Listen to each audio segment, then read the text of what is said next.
How to find a pin in Roblox. Welcome to Let Me Help, and let's get right into this easy tutorial. For this, search for Roblox help and support.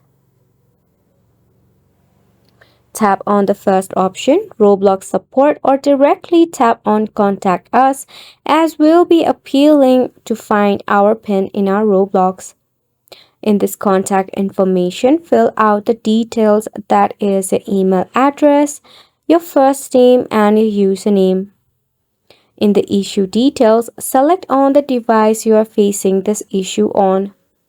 In the help category, you can just select on anything that you prefer.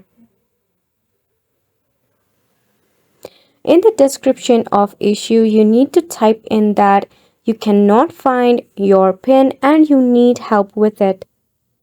For an example, I'll show you how. You can copy paste the same thing that I wrote in the issue box or be creative with it. Just make sure to state the issue and request for a solution. Once done, tap on Continue. After a thorough review by Roblox team, you will get yourself a solution. And that sums up the tutorial as well. Thank you so much for tuning in.